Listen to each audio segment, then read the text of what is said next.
Christopher here, and that's Jay. What's up? Here with the Lunchroom Syndicate at the Geek Table.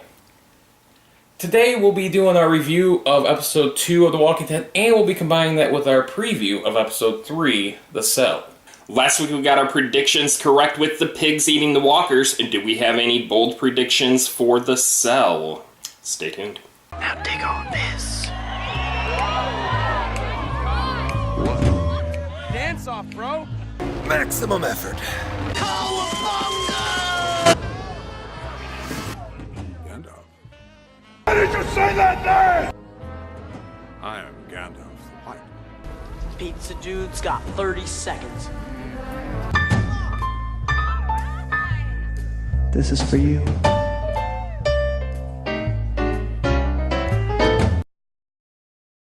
Alright, last week on The Walking Dead, we were introduced finally to the Kingdom and King Ezekiel. And my personal favorite character, Shiva. Jay, what did you think of King Ezekiel? A bit over the top. Very much so. He did it kind of like Shakespearean almost. And how do you think that played out? Actually, I think it played out okay. We have a mix here. He's really playing this off. He's playing the folklore, and he's playing that up. It's not that he really necessarily came up with the title himself. It's that everybody else kind of came up with this title for him. So he's just walking around with a tiger. People see him, and you're going to jump to conclusions like, how did this guy get a tiger? So I don't think he made up that title himself, but is playing it up and kind of taking on the role himself. So he's feeding into the folklore of it, and he's putting on a little play for it also. But yeah, I agree. It was definitely over the top, and it was fun. It was fun to watch. It was a very fun episode, this episode. It was different, obviously, from the first episode by a lot. This originally wasn't meant to be the second episode. They meant for this to be the third episode, and episode 3, which we're going to be talking about, was scheduled as episode 2. But they flipped them because of how heavy episode 1 was, how heavy episode 3 is going to be, and with how lighthearted episode 2 was. So they thought we could use a little bit of a break after the Glenn and Abraham deaths. Yeah. Which I agree. I'm kind of glad that they did it that way. So yeah, very lighthearted episode. Absolutely. And then later on in the episode, we had Carol and Ezekiel talking, and Carol... how did you feel about them... King E's coming out to Carol as it was a play or whatever? I don't know if I like the reveal this early. I would have liked to played around with the audience, us, a little bit more, with having a little bit to talk to for a couple weeks. Like, what is going on with this guy? Is this guy for real? Before he revealed, because he didn't just reveal it to Carol, he revealed it to all of us as well. I would have liked to it come a little bit later on, so we could have been scratching our heads like, what's the deal with this guy a little bit longer. Yeah, I didn't necessarily mind the reveal being that early, because I wonder, almost for the same reasons that you would have liked it to be longer, or you wish you would have lasted longer. I don't know if the audience for the Walking Dead TV show would have been like, what is going on with this TV show? You know, I think the reveal was done okay, and maybe a bit early, but... And I guess Carol really, really needed it also. Yeah, that's true. Carol's going down an interesting path, let's just say that. We'll get into that in a little bit, but first, we talked about our prediction from last week. Obviously, now we're getting into the heart of the episode here. Partially right. We were partially right, and we notice we say partially right. Remember we said before, we were talking about the secret being the pigs were being fed walkers. Well, that was not really the secret here. What was the secret, Jay? Well, the secret wasn't that the pigs were being fed walkers, and so they were eating that. Because the pigs, I don't think, are actually going back to the kingdom to be eaten. I think that's completely for the saviors. The pigs that eat walkers go to the saviors. The pigs that don't come back to the kingdom. So that wasn't the secret. The secret is just that they're keeping the saviors secret from the rest of the kingdom community. So they don't know that they're dealing with Negan. So you have a large portion of this kingdom community that has no idea about Negan, what's going on with that at all. So they're living their happy lives thinking there are no outside problems coming into the community. I think they're going to be in for a rude awakening pretty soon. Absolutely, because and now we both agree that obviously the Saviors don't know their pigs are being fed Walker. Do you think? Well, first, do you think that's going to have any effect on the people of the Saviors? I don't think it's going to be this detrimental effect. I don't think they're going to eat the pigs and drop over dead. I think it's going to be like a little bit of a stomach flu, like you had some bad Long John Silvers for dinner or something. And I think you could just stop said Long John Silvers. I don't think you get bad in that. But you eat that, you get a little bit of a stomach flu, and you throw it up, and it's out of your system, and you're good to go. So I think that's probably going to be the extent, but I think that's something that we're going to kind of need. Let's not forget either that The Walking Dead kind of played around with this a very little bit back in season 4 or 5. 5 with the Terminus group that was remaining when they were eating Bob's leg. And Bob was laughing, yeah, I've been bitten. He had already been bitten, and then they ate his infected leg, if you will. But yeah, and you said that will be needed later. How do you think the Savior is going to find out eventually, or do you think they already know? Oh, I think they are going to find out. I think it's very empty. Like, why have that in if there's not going to be anything to come from that? You can't just set up part of a story and then pretend nothing happened. And they put a pretty good amount of focus on both the pigs eating it, and I really liked the interaction between the Saviors and our group from the Kingdom when they went to pick up their supplies. Was saying, man, these pigs are looking a little bit fatter here. And like, yeah, we're feeding them a little bit more. So they're playing it up a little too much not to have some kind of payoff. So to get into, and spoiler warning from the comic books, we're going to be getting into All Out War. The premise of All Out War is Rick getting all the different communities together to fight back against Negan. Right now, I don't really think Ezekiel has any intentions. I think he's perfectly fine providing half of his stuff to not be killed. I think he's okay with that arrangement. So I think he needs something to kind of push him over the top. Mm-hmm. And the whole thing with the pigs, I think, sets it up nicely, where Negan finds out he's not going to be happy. He gets pissed off, sends some people to the Kingdom, fucks him up a bit, and that kind of pushes him over, so Ezekiel agrees to work with Rick to take Negan down, finally. Yeah, I think that's very likely. And the next question I have for you is, how long do you think this has been going on for, the walkers being fed to the pigs? I think it's been going on for kind of a little bit, but you made some interesting points. Yeah, I think this is something new. I don't think they've been feeding the pigs walkers. I don't think they've been trying to poison the Saviors for a very long time. And just with them acknowledging that the pigs are getting fatter, there hasn't been a shortage of walkers. So if they were feeding them walkers, they were going to be getting some really big fat pigs the entire time. They haven't been. They noticed that they're getting fatter just now. So I think this is something that's a bit of a newer plan that the Kingdom has been working on. Yeah, it's definitely some good points, and I now lean towards you. Originally, I thought that they probably had been doing this for a while. Actually, I thought that was a secret, and then you made the point of the secret actually being that their relationship, if you will, the arrangement with the Saviors. Now, going back to our two main Alexandrians in this episode, Morgan and Carol, mainly Carol here, because Morgan played a part, but he wasn't a big factor, I don't think, in the story, relative to what Carol is here. We talked about Carol and Kingy having their interaction, and, Carol has been set up to where she wants to go alone at this point. She doesn't want to really be in anywhere. How do you, at the end of the episode, she got her own house. So how do you think that is going to play out for the future? I'm really hoping, and If you guys have been listening to me for a while, you know that I am still holding out for Carol to get her comic book death. And she is going fucking batshit crazy right now. And I am so hopeful that it's getting closer to that point.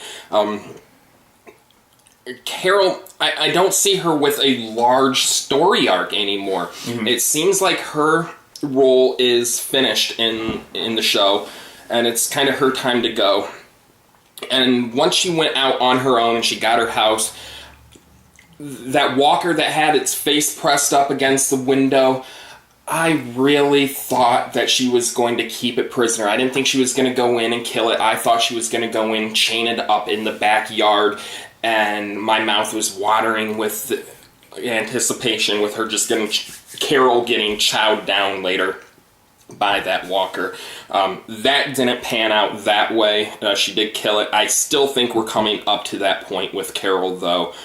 And the only thing that kind of swayed me a little bit from that happening a little sooner rather than later is we have another potential love story coming up with Carol and King Ezekiel.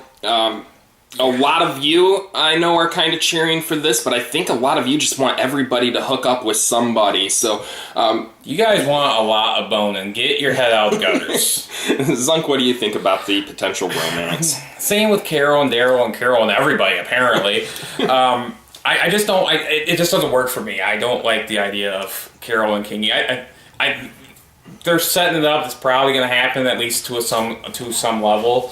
But I don't see it lasting at all either. Because, again, I agree with you. And let's not forget, to your point of Carol going batshit crazy, when she was getting saved originally by the King of her and Morgan, she was having hallucinations. And by the way, if you didn't realize, they actually had sets of twins. It was awesome. Found out later on in The Talking Dead. They had sets of twins for each of those hallucinations. One was dressed up as the Walker, identical twins. One was set up as the Walker, and one was set up as the human, and I really like what they did with that scene. Sorry about the tangent, but that was kind of amazing to hear that. Absolutely. But overall, with the Kingy, I don't understand people's interest in the romance there. There's a lot of romance going on in the story right now, anyway. With obviously Abraham's dead now, but we had Abraham, we had Glenn and Maggie, we have Rick and Michonne, we have Carl and Edith potentially down the line, or now, however you want to look at that. There's just too much of that going on, I think. Now, let us know in the comments if you think Carol and Kingsley should hook up, or if you think that she should be holding out for the Carol and Daryl relationship we all hope for. Well, not all of us, but... all of you. Alright, now moving on. We got episode 3 coming up, The Cell. This is going to be a very Daryl and Savior-focused episode. It's not going to be good for Daryl. It's going to be a very rough episode for Daryl. Where do you think we're going to go here in the episode here? The episode isn't going to be focused entirely on Daryl getting his ass whooped by Negan. We're going to be spending a lot of time exploring the Dwight storyline also. I think we're going to get into how Dwight...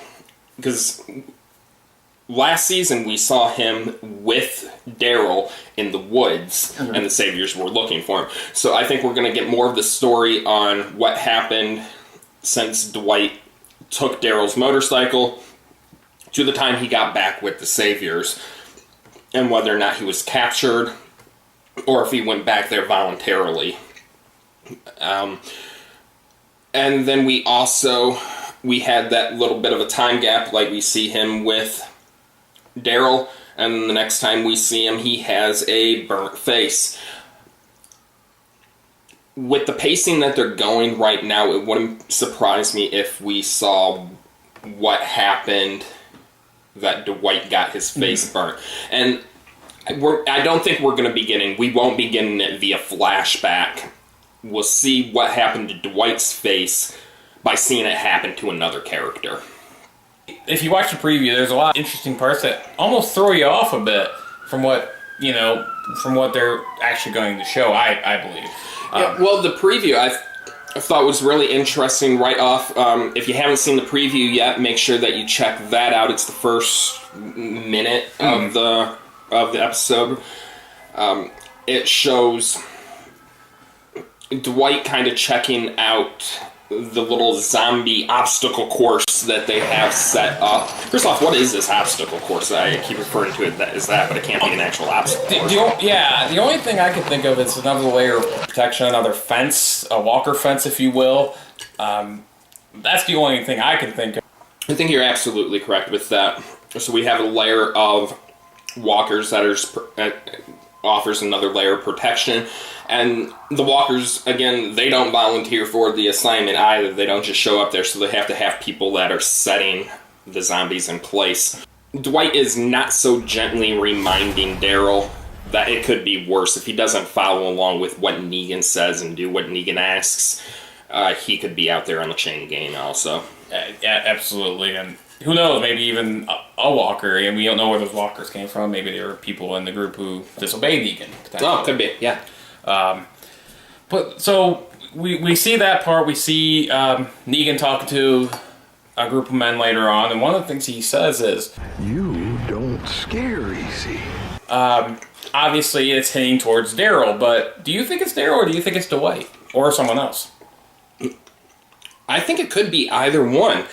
The obvious answer is he's talking to Daryl. The entire preview is kind of set up as they're spending the entire episode whooping Daryl's ass. And I don't think it's going to be the entire episode. We're going to get a pretty good amount of it. Mm-hmm. So they definitely could be talking to Daryl. But again, they're going to be focusing a pretty good amount on Dwight's story also. I think he could be talking to Dwight. Dwight's already run off on them once and had to come back. Could he be starting to stand up to Negan a second time here? Yeah, I think it's a possibility. We see him later on in the preview on a motorcycle, and we see a walker get thrown over the bridge, or what appears to be thrown over the bridge. No, the walker did not look like it just walked off. It was thrown over. We see later on that Dwight is out about with Daryl's motorcycle, and one of the questions I had is, will Daryl escape? And do you think Dwight may be chasing after Daryl here, or does Daryl escape at all? It's really interesting. I don't know why Dwight is out. One thought that I had was maybe they're showing a flashback from him getting back from the woods where we saw him until he came back with the Saviors, but as he pointed out to me, he already has his face, whatever side it is, his face burnt. So it's not a flashback, so this is a continuing story. One option is he chasing after Daryl.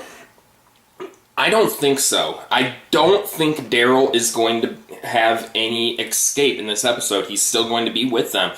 I think he's going to be making some efforts. I don't think they're going to be successful at all. Right. I just don't see how that's going to be possible with what the Saviors have there. One of the reasons why I think Daryl may have escaped, I'm kind of leaning towards that a bit, is because we see in the scene where Negan's talking to him, a bunch of the Savior guys with their heads down, almost being shamed in a way. And you know why is that? And you know the Negan talking to somebody and that scene are connected. So that's why I think it's Dwight there. So why is that? And I think there could be 1,000 different reasons, but I think maybe because it could be Daryl actually escaped. But you made some good points of why he probably isn't able to escape. Later on in the preview, we see Sherry talking to somebody. Is that Daryl or Dwight? Yeah. Go back while you can. Whatever he's done, there's more. This is a big disagreement between us a bit. I think it's Daryl that she's talking to. And I think, and I kind of pieced together some things from the preview. She says, whatever he's done, there's more, which obviously seems clearly to talk about Negan, which you could then, either Daryl or Dwight, probably Dwight. I think she's talking to Daryl about Dwight. And I think she's talking to Daryl trying to get him to trust Dwight. Obviously, he has reason not to trust Dwight right now. I think it's and then the scene that we were talking about earlier with Dwight out on the motorcycle, maybe he's trying to get to another place. Now, why is a walker being thrown over? Maybe someone's following him from the Saviors, or maybe I think that's one reason he could be out is one, he's just out on another run, or he could be going and trying to communicate with other communities. We don't really know the relationship between him and specifically Jesus. Mm-hmm. There could be some kind of connection there between those two. But getting back to the talk with Sherry and whoever it is, I think it's Dwight. I think she's warning Dwight, you know, as bad as things are now, they could be much worse. You see what Negan is capable of. And we're going to get into why is Dwight's face burnt, relating back to the relationship between Dwight and Sherry. And she's just giving some reminders on what happened that they end up where they're currently at and in the situation they're in. I'm looking forward to the episode. It's going to be a really good episode, I believe. Oh, yeah. It's definitely going to be just like the first episode in terms of the darkness of it. It's not going to be like the second episode where we're talking that's more upbeat. So yeah, let us know what you think is going to happen in episode 3 down in the comments below. And make sure you like, subscribe, and share our videos. Like us on Facebook, like us on Twitter. Follow us on Twitter. Any final thoughts? No. Alright, thanks everyone for joining us. And once again, this is Christopher. And Jay. Deuces.